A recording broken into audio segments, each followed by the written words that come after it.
August 15, 1944, Camp Shelby, Mississippi. The transport truck rolled through the gates of the prisoner of war facility under a sky so bright it hurt to look at. Inside, 53 German women sat in rigid silence, their gray auxiliary uniforms stained with weeks of travel across the Atlantic. They had been captured in France during the Allied advance, pulled from communications posts and field hospitals as the Wehrmacht crumbled under the weight of invasion. Now they found themselves in the heart of America, a place they had been taught to fear and hate in equal measure. 25-year-old Lisa-Lotta Hartwig pressed her palm against the hot metal side of the truck, feeling the vibration of the engine through her bones. She had been a radio operator in Erfurt before the war pulled her into service, translating her skills with Morse code into military communications. Her fingers, once used to tapping out messages across German landlines, now trembled with exhaustion and uncertainty. Beside her sat Brunhilde Engel, a 23-year-old nurse's aide from Kassel, whose gentle hands had dressed wounds in field hospitals across occupied France. Her blue eyes, once filled with the conviction that she was serving a just cause, now reflected only confusion and fear. The truck came to a stop in front of a long wooden barracks. American soldiers, both men and women, stood waiting in formations that seemed almost casual compared to the rigid military bearing the German women had been trained to maintain. Sergeant Frances Chen, a woman of Chinese descent whose very presence contradicted everything the prisoners had been told about American racial hierarchies, stepped forward with a clipboard. Her expression was neither cruel nor kind, simply professional. "Dismount," she commanded in clear, firm English. The German women filed out slowly, blinking in the harsh southern sunlight. The air was thick with humidity, unlike anything they had experienced in Germany. It pressed against their skin like a wet blanket, making their already uncomfortable uniforms cling to their bodies. They formed rough lines without being told, muscle memory from months of military training overriding their disorientation. Lisa-Lotta surveyed her surroundings with the careful attention of someone trained to gather intelligence. The camp was smaller than she had expected, clearly designed for far fewer prisoners than the massive compounds they had heard rumors about. Barbed wire fences surrounded the perimeter, but they seemed almost decorative compared to the fortifications she had seen in German facilities. Guard towers stood at each corner, but the soldiers manning them appeared relaxed, almost bored. Private Mary Costello, a red-haired woman from Boston with freckles across her nose, watched the new arrivals with undisguised curiosity. She had never seen enemy soldiers up close before, and certainly never female ones. They looked nothing like the propaganda posters she had seen, the ones depicting German forces as inhuman monsters. Instead, they looked tired, frightened, and painfully young. Most appeared to be in their early 20s, though a few showed gray hair and the weathered faces of women who had seen too much too soon. The first days at Camp Shelby passed in a fog of routine and resistance. The German women were assigned to Barrack C, a long wooden structure with rows of simple cots and thin mattresses that felt luxurious compared to the transport ship bunks they had endured. Sergeant Chen had explained the camp rules through a translator, an older German-American civilian named Mr. Fisher, who spoke with an accent that marked him as someone who had left the fatherland decades earlier. The women listened in silence, their faces masks of careful neutrality. Lisa-Lotta had quickly established herself as the unofficial leader of the group. Her ability to understand some English, combined with her former rank as a communications specialist, gave her a natural authority that the others deferred to. She organized sleeping arrangements, mediated disputes over the limited washing facilities, and maintained a strict schedule of morning inspections where the women ensured their uniforms and living quarters met German military standards even in captivity. They ate their meals in complete isolation from the American personnel. The mess hall had been divided with tables clearly designated for prisoners, and the women sat together in tight clusters, speaking only in hushed German. The food itself was a source of constant confusion. Portions were larger than anything they had seen in Germany for years, where rationing had reduced meals to sustenance levels. White bread appeared at every meal, soft and pillowy, in a way that seemed almost wasteful. Meat came in quantities that would have fed entire families back home. Brunhilde found the abundance disturbing rather than comforting. She had spent the last 2 years of her life treating soldiers who were starving between their injuries, watching supplies dwindle as the war turned against Germany. Now she sat in an enemy prison camp, eating better than she had in her own country. The cognitive dissonance made her stomach turn, and she often left half her food untouched, unable to reconcile the reality before her with everything she believed she knew about America. Gertrude Kuhn, the 28-year-old record specialist from Halle, kept a careful mental catalog of everything she observed. Her training had taught her to notice patterns, to record details that others might miss. She noted that the American guards changed shifts with casual efficiency, that they spoke to each other with an informality that would have been unthinkable in German military structures, and that several of them were women holding ranks and responsibilities that German women could never achieve. The separation was not just physical, but linguistic and cultural. When American personnel passed the German women, neither group made eye contact. The prisoners maintained their rigid dignity, walking with straight backs and measured steps. They refused to show weakness or curiosity, determined to prove that capture had not broken their spirit. At night, lying on their cots in the darkness, some of them wept quietly into their thin pillows, homesick for a Germany that might no longer exist. Sergeant Francis Chen had overseen prisoner facilities before, but never one quite like this. Male prisoners of war followed predictable patterns, initial hostility giving way to boredom, then to grudging cooperation as they settled into the routine of captivity. But these German women were different. They moved through the camp like ghosts, present but untouchable, maintaining an invisible wall between themselves and their captors that no amount of professional courtesy could penetrate. She watched them during morning roll call, noting how they stood at attention with a precision that put some of her own soldiers to shame. Their uniforms, despite weeks of travel and the limitations of prison camp laundry facilities, remained as neat as possible. They had even found ways to press creases into their trousers using heated stones and careful folding techniques. It was as if maintaining their military appearance was the only thing preventing them from falling apart completely. Private Alice Morrison, a farm girl from Iowa with blonde hair and a gentle disposition, had been assigned to guard duty on the women's barracks. She found herself fascinated by the prisoners in a way that made her uncomfortable. They were supposed to be the enemy, the forces that had killed American soldiers and plunged the world into war. But watching them go about their daily routines, she saw only women not much different from herself and her sisters back home. One morning, she observed Brunhilde Engel sitting alone on the barrack steps, staring at nothing in particular.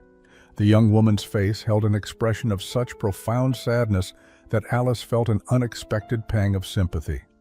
Brunhilde's hands rested in her lap, and Alice noticed how thin they were, the bones visible beneath pale skin. Whatever hardships these women had endured before capture had clearly taken a physical toll. Corporal Helen Yamamoto understood separation in ways her colleagues could not. Her own family had been interned during the early years of the war. Japanese Americans rounded up and held in camps far harsher than this one. She had been spared only because she had already enlisted, proving her loyalty through service. Now, she found herself guarding enemy prisoners who were being treated with more dignity than her own relatives had received. The irony was not lost on her, and it complicated her feelings about the German women in ways she struggled to articulate. Private Mary Costello watched from the kitchen window as the prisoners lined up for their evening meal. She had been preparing food for them for 2 weeks now, learning their preferences through observation since none of them spoke to the kitchen staff. They ate everything, but seemed to take no pleasure in it. September brought slightly cooler temperatures to Mississippi, though the humidity remained oppressive by German standards. The women had settled into a grim routine of compliance without cooperation, following rules while maintaining their emotional distance. They worked in the camp laundry and helped with basic maintenance tasks, their labor silent and efficient. Sergeant Chen had noted in her reports that they were model prisoners in every technical sense, yet completely unreachable on any human level. The breakthrough came from an unexpected source. Private Mary Costello had grown up in a large Irish Catholic family in Boston, where food was love and hospitality was sacred. Watching the German women eat their meals with mechanical efficiency, she felt an ache that reminded her of how her mother would fuss over anyone who seemed troubled. These women were far from home, defeated and frightened, and while they were technically the enemy, Mary could not shake the feeling that they were also just hungry souls in need of comfort. She began small. An extra roll placed on a tray, a slightly larger portion of vegetables, a piece of fruit that was fresher than the others. The gestures were so subtle that the prisoners did not initially notice, or if they did, they gave no sign. But Mary persisted, driven by an instinct that transcended politics and war. She was not trying to win their trust or extract information. She simply could not bear to see people eat without any hint of pleasure or comfort. Irmgard Bachmann was the first to notice. The 24-year-old transport coordinator from Leipzig had always been observant, her job requiring her to track supplies and shipments with meticulous attention to detail. She noticed that her apple was less bruised than others, that her bread was from the center of the loaf where it was softest. At first, she assumed it was random chance, but after several days of consistently receiving slightly better portions, she began to watch the kitchen staff more carefully. She saw Mary pause over her tray, saw the momentary consideration before selecting which pieces to serve. It was not favoritism in any strategic sense. The red-haired American woman seemed to be doing the same for several other prisoners, choosing with care rather than simply scooping food at random. Irmgard felt something crack inside her chest, a fissure in the armor she had built around her emotions. This small act of consideration, this evidence that someone saw them as individuals worthy of tiny kindnesses, contradicted everything she had been taught about Americans. They were supposed to be cruel, vindictive, eager to punish their captives. Yet here was this young woman offering comfort through the only means available to her. Late September arrived, with the first hints that summer's grip might eventually loosen. The German women had been in captivity for 6 weeks, and subtle changes had begun to appear in their interactions with the American staff. Not warmth exactly, but a reduction in active hostility. Some prisoners nodded acknowledgement when guards opened doors for them. A few had begun to respond to direct questions with brief answers rather than stony silence. The ice was not melting, but perhaps it was beginning to thaw. Sergeant Chen had noticed these small shifts and decided it was time to introduce something that might accelerate the process. She had been corresponding with commanders at other POW facilities, sharing strategies for managing prisoners humanely while maintaining security. One officer had written about the surprising effectiveness of introducing captured soldiers to American cultural experiences, particularly food items that had no equivalent in European cuisine. The psychological impact of encountering American abundance and variety seemed to crack through defensive walls more effectively than any interrogation technique. She called Private Costello into her office on a Thursday afternoon. "Mary, I want to try something with our prisoners, something that might help them see us differently." She explained her idea, and Mary's face lit up with understanding and enthusiasm. By that evening, arrangements had been made with the camp commissary, and supplies had been requisitioned. The next day was a Saturday, which meant lighter work duties and more free time for the prisoners. The women gathered in the mess hall for their evening meal, expecting the usual fare. But as they sat down, they noticed something unusual. The American staff was setting up a table near the kitchen door with items the prisoners had never seen before. Tall glasses, long-handled spoons, and several large containers whose contents remained mysterious. Lieselotte watched with suspicious curiosity as Private Costello and Corporal Yamamoto began preparing something at the table. They worked with casual efficiency, scooping white cream from one container into glasses, then pouring dark brown liquid from bottles over the cream. The liquid fizzed and foamed dramatically, and the cream began to float on top of the bubbling mixture. The sight was so strange, so completely foreign to anything the German women had experienced, that conversation stopped mid-sentence. Sergeant Chen stepped forward, addressing the prisoners in her clear, firm voice. Mr. Fisher translated her words into German. "We would like to share with you something very American. This is called a root beer float. It is ice cream with root beer soda. We drink it for pleasure, for celebration, for comfort. We offer it to you tonight as a gesture of hospitality." The word hospitality landed strangely in the mess hall. Prisoners did not receive hospitality. They received rations and basic necessities as required by international law. The German women stared at the strange concoctions being placed before them with a mixture of confusion and suspicion. The tall glasses filled with fizzing brown liquid and melting white cream looked more like a laboratory experiment than anything edible. Some of the prisoners exchanged glances that clearly communicated their shared bewilderment. Was this some kind of test? A joke at their expense? The Americans stood back, watching with expressions that seemed genuinely hopeful, which only deepened the mystery. Lieselotte reached for her glass first, her role as unofficial leader requiring her to test anything potentially dangerous before the others. She lifted it carefully, noting how cold it was against her palms, how the bubbles rose continuously to the surface, creating a soft, hissing sound. The smell was unlike anything she had encountered, sweet but with strange herbal notes that she could not identify. She brought the glass to her lips and took a cautious sip, prepared for anything from poison to some cruel American prank. The taste exploded across her tongue in ways her German vocabulary could not adequately describe. Sweetness, yes, but not like sugar or honey, a complex flavor that was somehow both medicinal and dessert-like, cold and creamy and effervescent all at once. The ice cream melted into the carbonated liquid, creating swirls of white through the brown. She swallowed, her eyes widening despite her attempts to maintain composure. It was not poison. It was not a joke. It was extraordinary. Other women began to taste their own floats with varying degrees of caution. Gertrude took small, measured sips like she was conducting scientific analysis. Irmgard drank more boldly, her face registering surprise and something that might have been pleasure. But it was Brunhilde who had the most dramatic reaction, and her response would change everything for the entire group. The 23-year-old nurse's aide from Kassel had been among the most withdrawn of the prisoners. She rarely spoke even to her fellow Germans, moving through her days with mechanical efficiency while her thoughts remained locked away behind carefully constructed walls.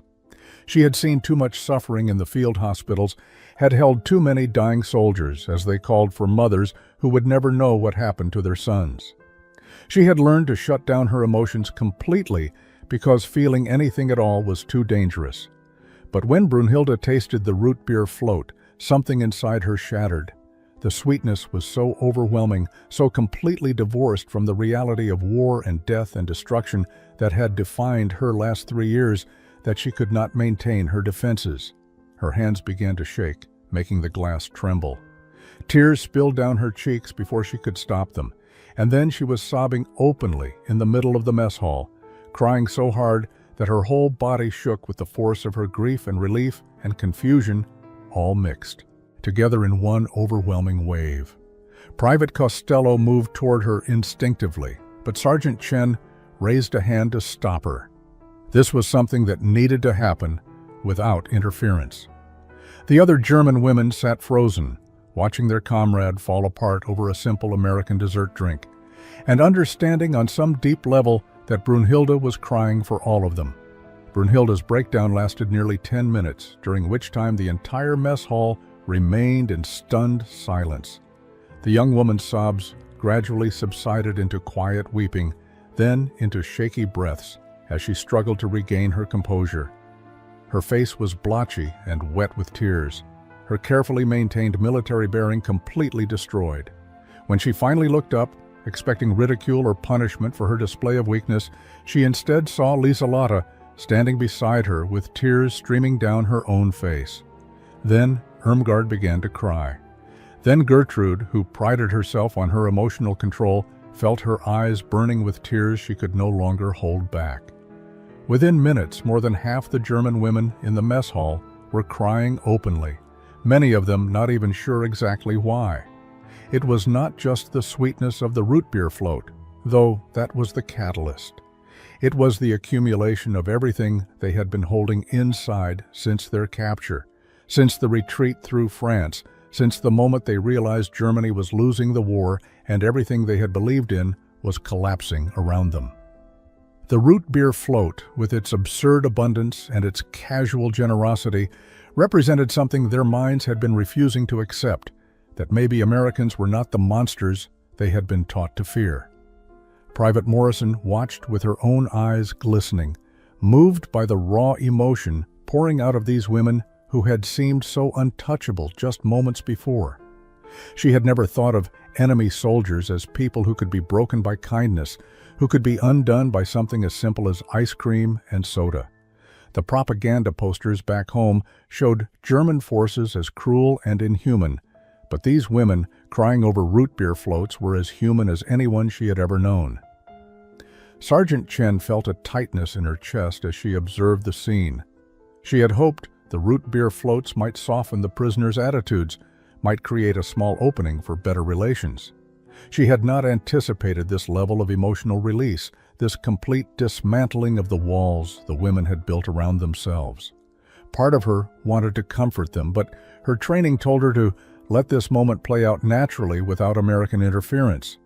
This was something the German women needed to experience together, without their captors inserting themselves into the process. Corporal Yamamoto stood near the kitchen door, her own complicated feelings about captivity and internment making her uniquely empathetic to what was happening. She understood what it meant to have your entire worldview challenged, to discover that the people you thought were enemies might be the only ones treating you with dignity. Her Japanese-American family had learned that lesson in the harshest way possible, and now she was watching German prisoners learn a different version of the same truth. As the crying gradually subsided, the women began to drink their root beer floats in earnest, no longer cautious or suspicious. Some laughed through their tears at the absurdity of the situation, at how completely they had fallen apart over a beverage. Others remained quiet, processing emotions too complex to articulate.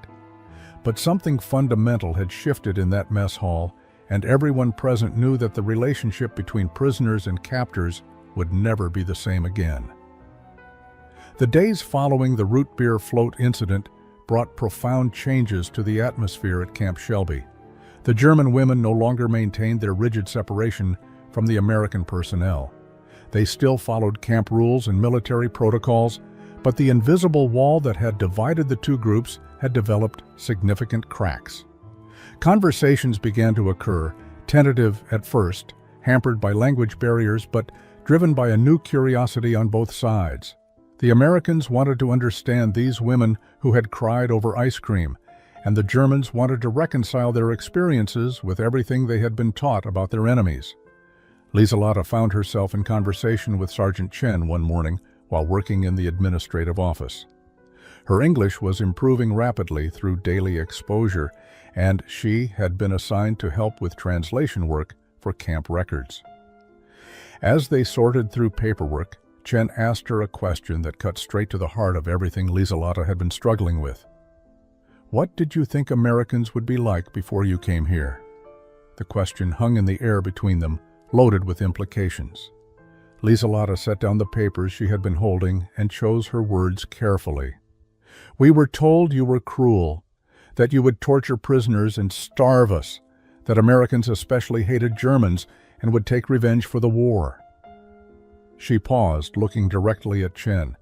We were told that people like you, people who were not white, were treated worse than animals in America. That your country was barbaric in how it treated anyone who was different. Chen nodded slowly, acknowledging the propaganda without flinching from it. And now? What do you think now? Lieselotte gestured around the camp, at the comfortable barracks, the abundant food, the guards who treated them with professional respect. I think we were lied to about many things. But I also think America is more complicated than either the lies we were told or the truth we are seeing here. You are Chinese, yes? And you serve as a sergeant. In Germany, this would be impossible. But I also know that your country has its own prejudices, its own failures. She was trying to be honest without being insulting, to acknowledge the complexity without retreating into propaganda from either side. The conversation reflected a larger awakening happening among all the German prisoners. They had been fed a steady diet of propaganda about American weakness, American degeneracy, American cruelty. Every aspect of their training had reinforced the message that Germany's enemies were inferior in every way that mattered. Yet their daily experiences contradicted these teachings so completely that they could no longer maintain their previous beliefs. The Americans were not weak. They had won the war. They were not cruel. They had offered kindness when harshness would have been justified. They were not degenerate. Their society functioned with an efficiency and abundance that put wartime Germany to shame. Brunhilde spoke about this during an evening gathering of the German women in their barracks. I keep thinking about the root beer float, she said quietly. Not just the taste, but what it means. They gave us something special, something made just for pleasure, not for survival. In Germany, we had forgotten that food could be anything except fuel for the war effort. We were so focused on sacrifice and duty that we forgot about joy entirely. October brought cooler weather and a new rhythm to life at Camp Shelby. The German women had begun participating in camp activities beyond their required work duties. Some joined informal English lessons organized by Private Morrison, who discovered she had a talent for teaching. Others helped in the expanded kitchen operations, working alongside American staff to prepare meals. The root beer floats had become a weekly tradition, served every Saturday evening, and the women now looked forward to them with unguarded enthusiasm. It was during these Saturday gatherings that the real stories began to emerge. With root beer floats in hand and defenses lowered by sugar and acceptance, the women started sharing pieces of their lives that they had kept hidden since their capture. The conversations happened in a mixture of German and English, with those who had better language skills translating for others, creating a communal storytelling experience that bridged the divide between former enemies. Lieselotte was the first to share her background in detail. She spoke about growing up in Erfurt, about her father who taught mathematics at the university, and her mother who played piano in the city orchestra.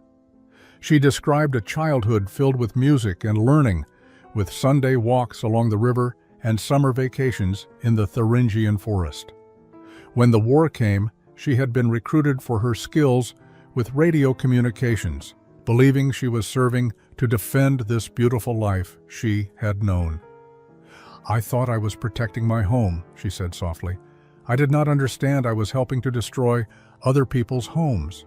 Irmgard shared memories of Leipzig, of working in her family's small shipping company before the war consumed everything. She had 3 brothers who all joined the military. 2 were dead now, killed on the Eastern Front.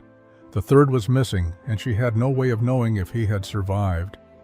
My mother wrote to me once after I was captured, she said, her voice barely above a whisper. She said she was glad I was in America because at least she knew I was alive. She said that was more than she could say about my brothers. The American personnel listened to these stories with growing understanding. Private Costello spoke about her own family, about brothers serving in the Pacific Theater and the constant fear that accompanied every telegram delivery. Corporal Yamamoto shared carefully chosen details about her family's internment, about the painful irony of being imprisoned by her own country while serving in its military. These exchanges created bonds of shared experience that transcended national boundaries. Brunhilde's story came out in fragments over several weeks. She spoke about training as a nurse's aide, about her idealistic belief that she was helping to save lives.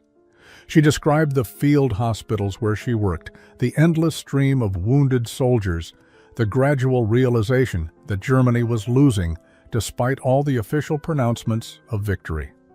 The worst part, she said during one Saturday evening, was knowing that the soldiers we saved would just be sent back to die. We were not healing them. We were just prolonging their suffering. Her voice broke, but she continued. And we were told this was noble, this was duty. This was what good German women did for the fatherland. The stories painted a picture far more complex than simple narratives of good versus evil. These were women who had been caught up in forces beyond their control, who had made choices based on limited information and relentless propaganda. Among the German prisoners, one woman had remained conspicuously resistant to the changes sweeping through the group. Gertrude Kuhn, at 28, the oldest among them, had maintained her ideological convictions even as others began to question everything they had believed. She was not a fanatic, but she was stubborn, and her training as a record specialist had taught her to trust documented facts over emotional responses. The kindness shown by Americans, the abundance of food, even the root beer floats, she attributed all of it to strategic manipulation rather than genuine compassion.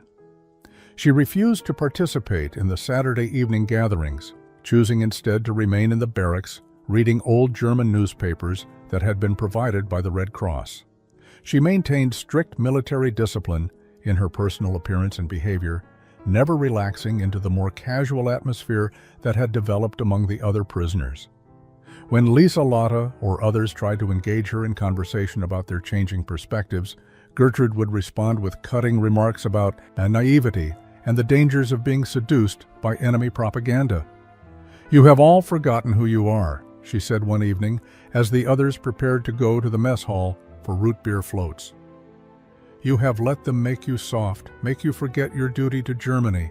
This kindness you think you are receiving is just another weapon, and you are surrendering without even realizing it." Her words carried the weight of genuine belief, and they made some of the other women uncomfortable because they touched on fears they had not fully resolved. Sergeant Chen had been aware of Gertrude's resistance and had deliberately chosen not to force the issue. Some prisoners needed more time, needed to come to realizations on their own terms rather than having change imposed on them. But she also knew that Gertrude's isolation was becoming a problem, both for the woman herself and for group cohesion. She asked Private Costello to make a special effort to reach out, to find some way to connect with the resistant prisoner. Mary Costello began leaving small notes with Gertrude's meals, written in simple English that the woman could understand with her basic language skills. The notes were not about the war or politics, but about ordinary things. A recipe for her grandmother's bread, a description of autumn in Boston, a funny story about her younger sister's mishaps learning to drive.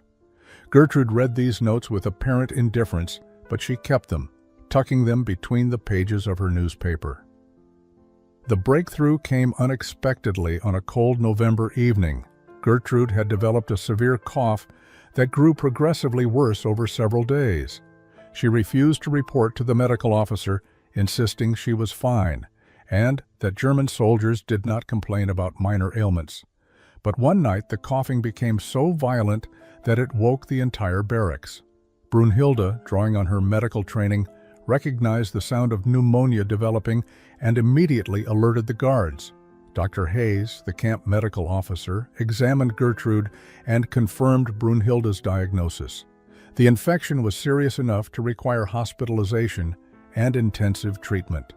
Gertrude was moved to the camp infirmary where she spent the next week receiving round-the-clock care.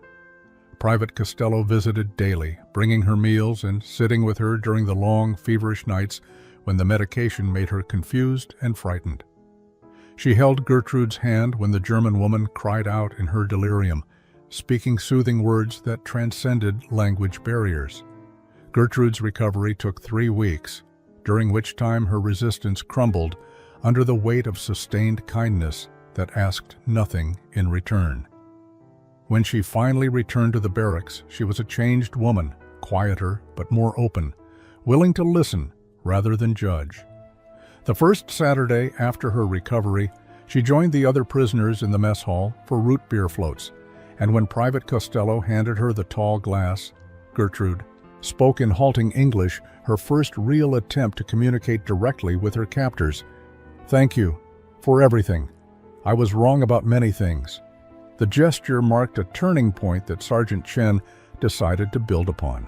She proposed something unprecedented, allowing the German women to learn how to make root beer floats themselves, to participate in the creation rather than simply receiving. The idea met with enthusiasm from both prisoners and staff, though some administrative officials questioned the wisdom of giving enemy prisoners access to kitchen facilities. Chen argued successfully that the women had already proven themselves trustworthy through months of good behavior, and that this gesture could further cement the progress they had made. The first cooking lesson was scheduled for a Tuesday afternoon.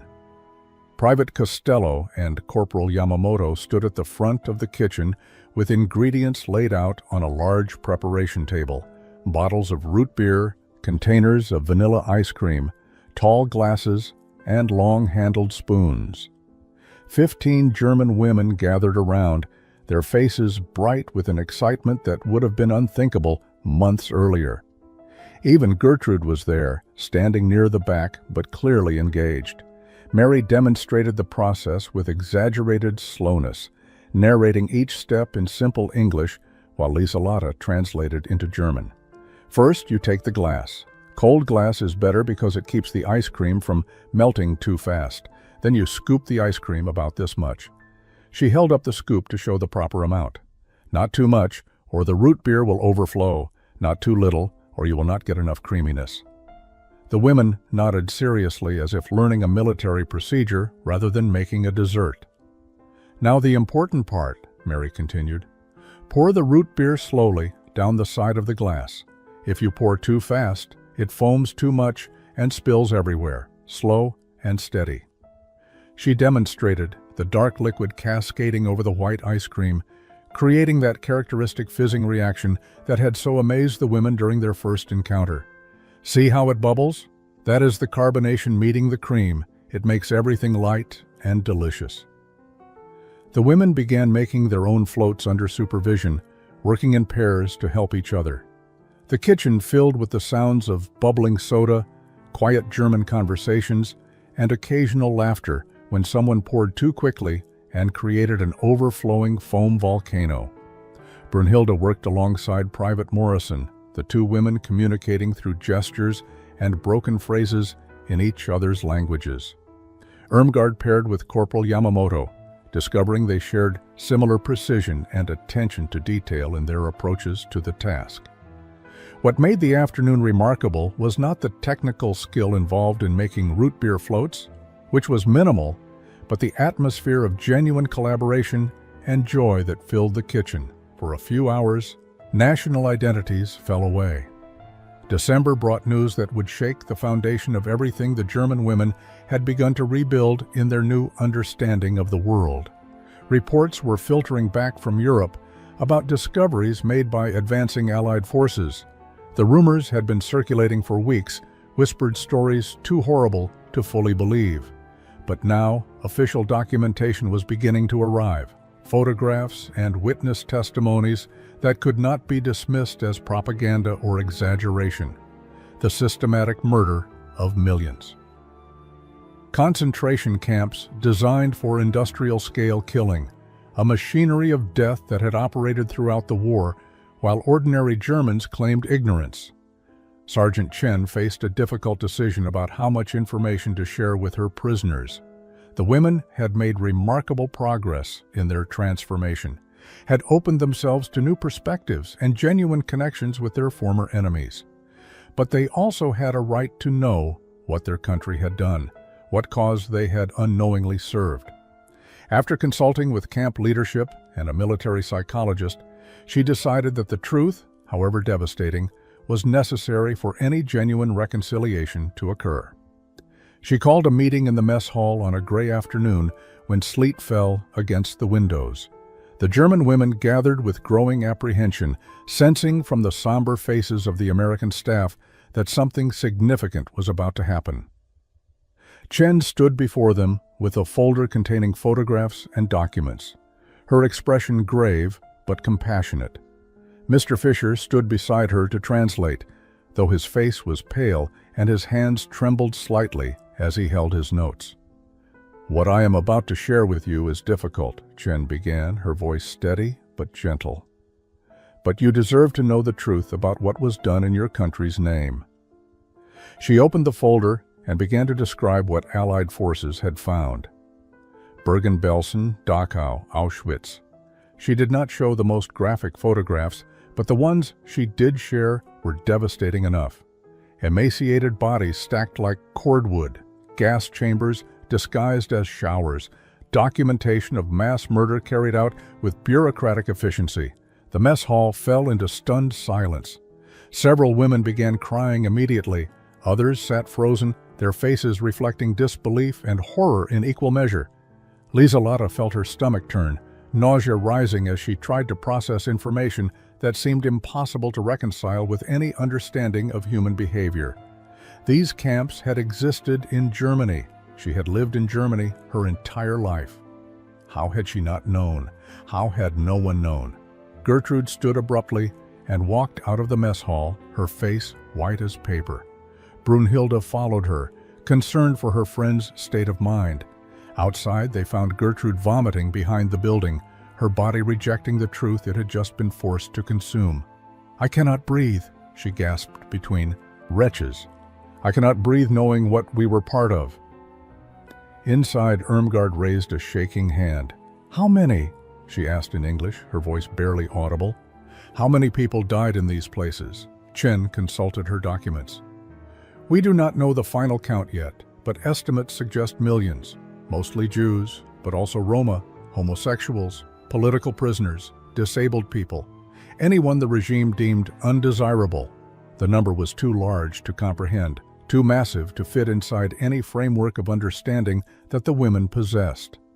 The days following the revelation about the concentration camps were the darkest since the women's arrival at Camp Shelby. The mess hall, which had become a place of community and connection, now felt heavy with a grief so profound that even the American staff struggled to navigate it. The Saturday root beer floats were canceled by mutual unspoken agreement. No one could imagine participating in something joyful while processing such horror. The German women moved through their daily routines like automatons, their faces masks of devastation. Lieselata stopped coming to English lessons. She spent hours alone in the barracks, staring at nothing, occasionally writing in a journal that she filled with questions that had no satisfactory answers. How had she not known?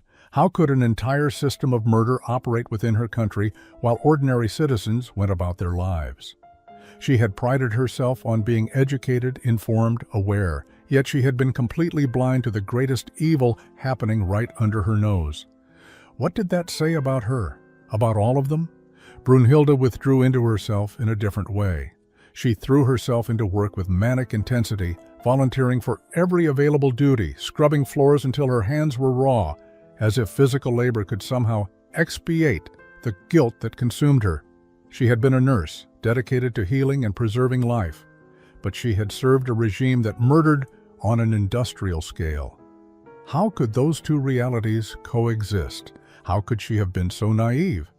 The American staff watched their prisoners spiral into crisis with concern and uncertainty. Private Costello tried to offer comfort but found her efforts rejected.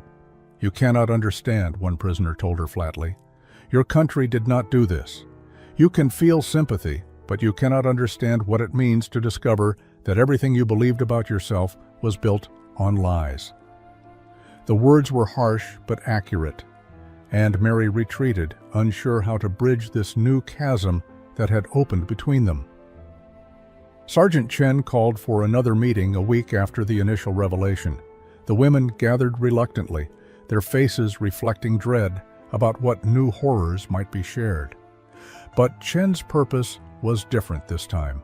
"I did not show you these truths to destroy you," she said through Mr. Fisher's translation.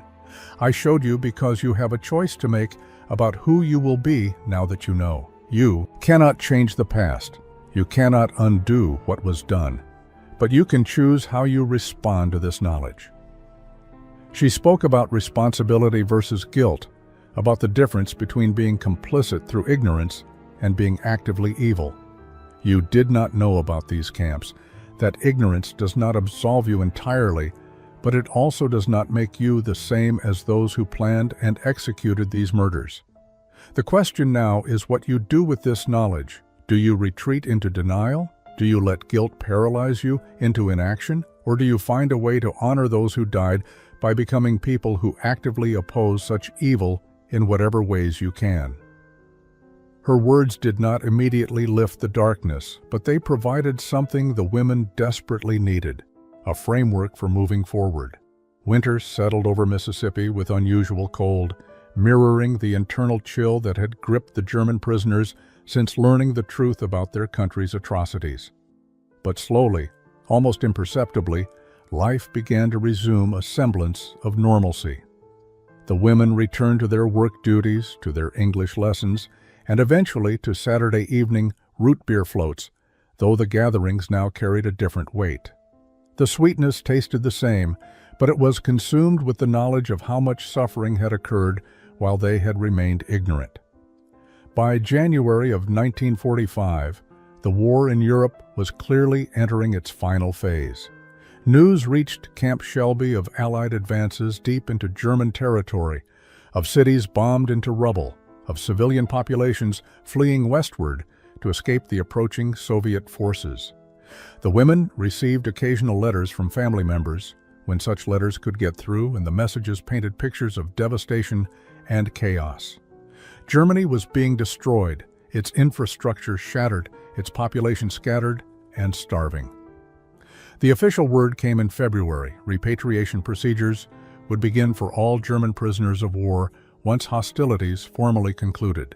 The women would be processed and sent back to their homeland within months of Germany's surrender, which now seemed inevitable. The announcement forced each woman to confront a question she had been avoiding. Did she want to go home? And more fundamentally, where was home now? Lieselotte sat in the barracks one evening discussing this with Brunhilde and Gertrude. "I have been writing to my parents," she said quietly. "They survived the bombing of Erfurt, but they lost everything. They live in a single room now, sharing it with another family. They have no heat, very little food. My father cannot teach anymore because the university is destroyed." She paused, her fingers tracing patterns on her blanket. "They say they want me to come home, but I read between the lines. They are afraid of what I will find there." Brunhilde shared her own correspondence. "My mother writes that Kassel is unrecognizable. The hospital where I trained is gone. Most of the city center is rubble. She asks if I can bring food when I return, as if American prison camps would let us take supplies." Her voice held a bitter edge. "She does not understand that we have been eating better here than anyone in Germany has for years." Gertrude had received no letters at all. Her attempts to locate her family in Halle had yielded no response, and she feared the worst. "I have nothing to return to," she said flatly. "No family, no home, no city that still stands. What would I do there? Wander through ruins looking for ghosts?"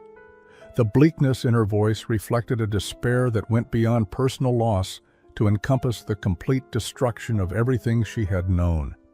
The American staff noticed the growing anxiety among their prisoners and tried to provide what support they could.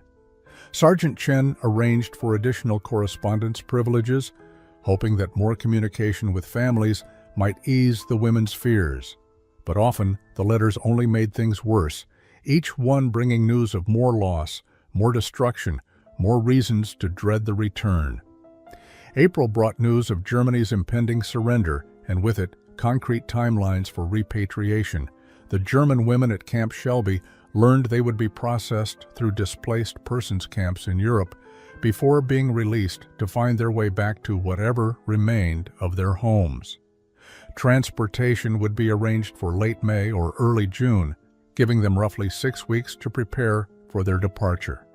The announcement should have brought relief, a promise of freedom after months of captivity. Instead, it triggered intense emotional turmoil that manifested in sleepless nights and endless circular discussions.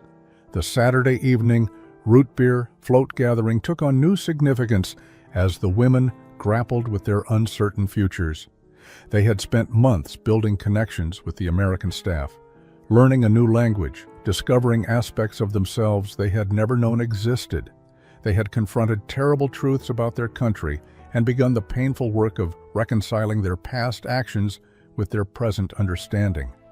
Now they were being asked to leave all that progress behind and return to a Germany that no longer existed in any form they would recognize. It was Brunhilde who first articulated what several of them had been thinking, but were afraid to voice. "What if we asked to stay longer?" she said quietly during one of their evening discussions. "What if we explained that we need more time before we are ready to go back, that Germany is too chaotic right now and we would be safer remaining here until things stabilize?" The suggestion hung in the air like a dangerous confession. To ask to remain in enemy captivity when freedom was being offered seemed like a betrayal of everything they were supposed to believe about duty and homeland.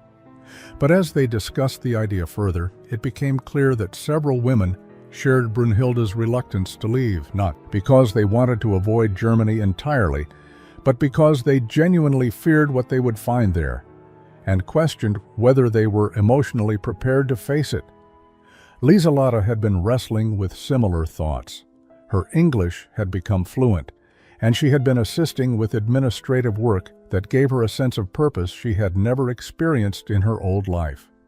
The Americans had treated her with respect, had valued her skills and intelligence in ways that German military hierarchy never had. More than that, she had found something at Camp Shelby that she realized she had been missing her entire life: the freedom to question, to grow, to become someone different than who she had been raised to be.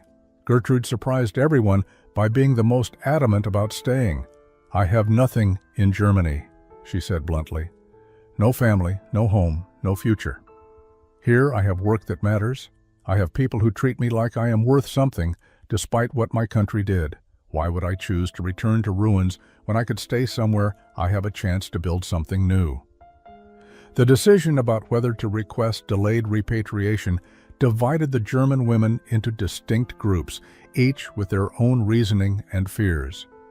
Sergeant Chen had forwarded their unprecedented request to higher authorities, explaining the complex emotional and practical considerations involved. The response came back after 2 weeks of tense waiting. The women could choose to delay their return, but they would need to formally state their reasons and undergo psychological evaluation to ensure their decisions were sound rather than coerced or mentally unstable. 9 women, led by Lieselata, Brunhilde, and Gertrude, formally requested to remain at Camp Shelby indefinitely. Their written statements, carefully composed with help from Mr. Fisher, explained their reasoning with painful honesty. They did not feel emotionally prepared to face the devastation in Germany. They feared being unable to find housing or employment in the chaos of occupation. They wanted time to process what they had learned about their country's crimes before returning to a place where everyone was complicit in varying degrees. Most importantly, they had begun psychological healing at Camp Shelby, that they feared would be interrupted by premature return. The remaining women chose repatriation for equally valid reasons. Irmgard, despite her own ambivalence, felt a duty to return and help rebuild. "Someone has to go back," she said during one of their final group discussions. "Someone has to do the work of making Germany into something better than it was. If everyone who learned these lessons stays in America, Who will teach them to the people who remained? Her argument resonated with several others who felt that their transformation in American captivity had equipped them to be agents of change in their homeland. The women who chose to stay underwent psychological evaluations with a military psychiatrist who had been brought in specifically for this purpose. Dr. Elizabeth Warren spent hours interviewing each woman individually, assessing their mental state and trying to determine whether their requests stemmed from genuine conviction or from trauma-induced inability to face reality. Her final report concluded that while all the women showed signs of psychological stress, their decisions to stay were rational and based on legitimate concerns about their safety and well-being in post-war Germany. Private Costello found herself unexpectedly emotional about the impending separation. She had grown close to several of the women, particularly Brunhilde, whose transformation from withdrawn and traumatized to cautiously hopeful had been profound to witness. "I want you to know," Mary told Brunhilde during one of their last kitchen sessions together, "that watching you heal has taught me things about forgiveness and human capacity for change that I will carry with me for the rest of my life." Brunhilde embraced her, something that would have been unthinkable months earlier. "You saved my life," she said simply. "Not just with the medicine when I was sick, but with the root beer floats, with the kindness, with seeing me as a person instead of an enemy. I will never forget that." May 20th, 1945, arrived with weather that seemed deliberately perfect for farewells. Clear skies, moderate temperature, a gentle breeze that carried the scent of honeysuckle from the camp perimeter. The women who had chosen repatriation spent their final morning packing meager belongings and writing last letters to family members, informing them of their imminent return. Those who were staying helped with preparations, their faces reflecting complex mixtures of relief, guilt, and profound sadness about the separation. Sergeant Chen had arranged for one final gathering in the mess hall before the transport trucks arrived. Private Costello and Corporal Yamamoto had prepared an elaborate spread of root beer floats, making enough for everyone to have two if they wanted. The tall glasses lined the tables like soldiers in formation, the ice cream already beginning to melt slightly in the warm kitchen, creating those familiar swirls of white through brown that had become symbolic of so much more than simple refreshment. The women gathered quietly, both groups intermingling rather than separating by their choices. Irmgard stood between Lieselotte and Gertrude, holding their hands. "I understand why you are staying," she said softly in German. "Part of me wishes I had your courage to choose a completely new path, but I think my path lies in going back, in being part of whatever Germany becomes next." Lieselotte squeezed her hand. "And I understand why you are going. Both choices take courage. Both choices matter." Private Morrison raised her glass in an impromptu toast.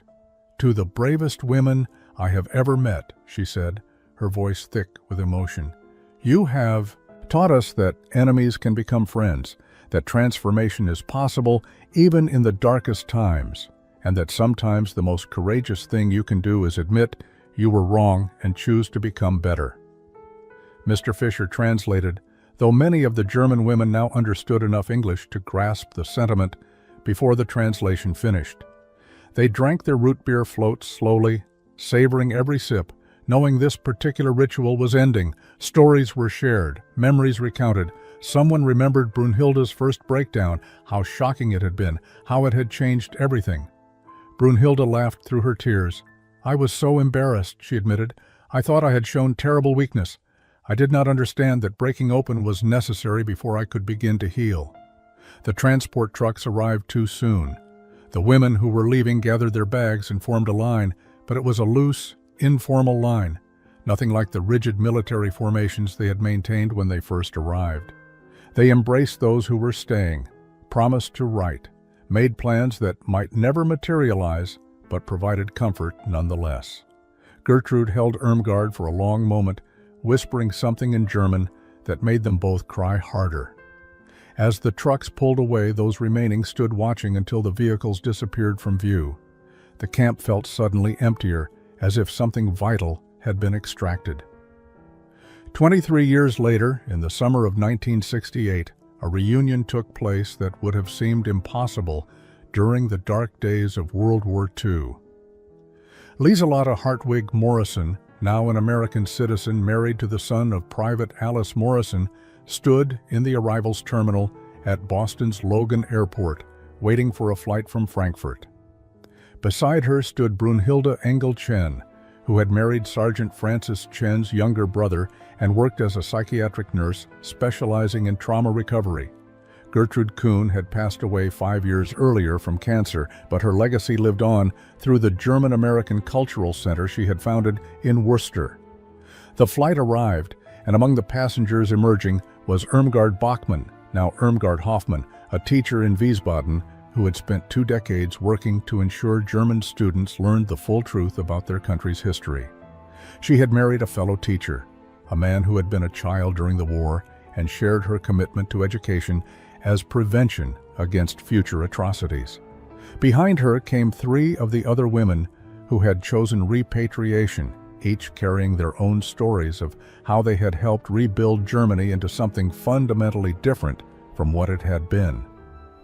The reunion happened at a restaurant in Cambridge, a place chosen because it had, improbably, begun serving root beer floats the previous year as part of an old-fashioned American dessert menu. The women, now in their late 40s and early 50s, sat around a large table with tall glasses before them, and the years fell away. They spoke in a mixture of English and German, their facility with both languages reflecting the lives they had built, bridging 2 cultures. "Do you remember," Irmgard said, holding up her glass, "how completely confused we were the first time we saw these? How we thought the Americans were trying to poison us with strange laboratory experiments?" The table erupted in laughter, the kind of deep, genuine laughter that comes from shared memory and survived trauma. Brunhilde wiped tears from her eyes. "I remember thinking the bubbles meant it was dangerous, and the way it fizzed when the ice cream touched the soda seemed like some kind of chemical reaction we should avoid." Lieselotte grew more serious. "But really, it changed everything, did it not? That first root beer float. It was the beginning of understanding that everything we had been taught was wrong, that Americans were not monsters, that abundance was not evil, that kindness could exist even between enemies." The others nodded, the weight of that recognition still powerful after more than 2 decades. The root beer float had become shorthand for a much larger transformation, a symbol of the moment when their carefully constructed worldview had begun to crumble. They talked late into the evening, sharing stories of their very different but parallel journeys. Those who had stayed in America spoke about the challenges of building new identities, of learning to be American while honoring their German heritage. Those who had returned spoke about the harder work of rebuilding a country from moral ruins, of teaching new generations to be better than their parents' generation had been.